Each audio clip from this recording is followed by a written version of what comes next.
our comrades from Italy, Moreno and his comrades, for organizing this conference, doing this work here. All of us who are working in the West, in the belly of the beast, we understand how difficult in our times is to organize something like this.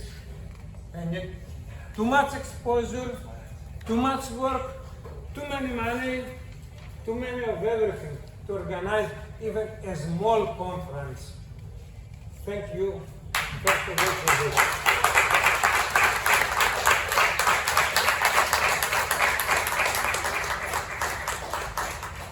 Dear friends, if somebody wants to make two important points about the Palestinian resistance after the 7th of October and assessing the battles who followed after the 7th of October, he has to say that proved two things in this battle after October.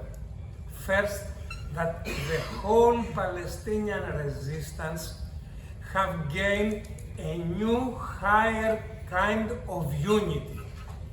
All of them are so much united as never in the past on the base of the resistance. This is the common base of all Palestinian groups.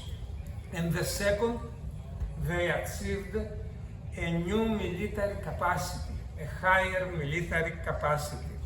Of course, the might of the resistance is not comparable with that of Israel and its patrons. It is far of being enough even for the protection of the population, but it's proved enough to inflict serious losses to the enemy.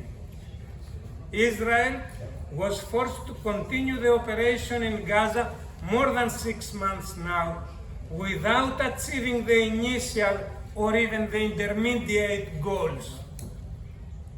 They didn't achieve their goals, but they left behind more than 40,000 dead or missing people.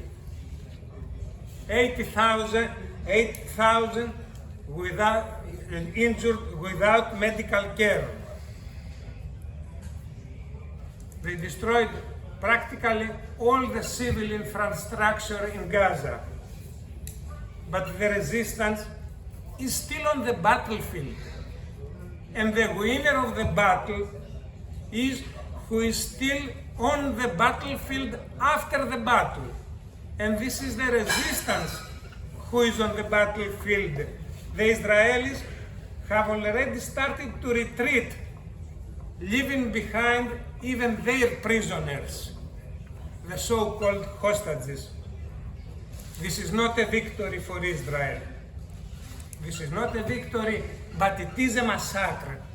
It is a genocide, a war crime, a crime against the humanity, all of them.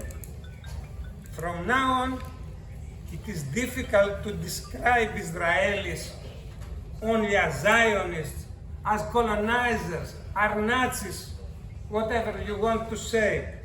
There is no human substance in their actions. We must consider them as cannibals. Considering the prospects now of the Palestinian resistance, in other words, the prospects of the Palestinian cause, Palestinian resistance and Palestinian cause, more or less the same thing. We have to evaluate the international framework, part of which is the Palestinian cause. In this framework, the main point is the decision of the US and its Western allies to go to war in 3 fronts, simultaneously against Russia and against the resistance axis in West Asia. And after the victory that arrogantly believed to achieve against China, of course. Their decision became clear during Biden's administration. During his administration, the US intentionally escalated the conflicts in both Ukraine and in Middle East, destroyed any possible peaceful solution like the Istanbul Agreement for Ukraine and the revival of JCPOA for Iran.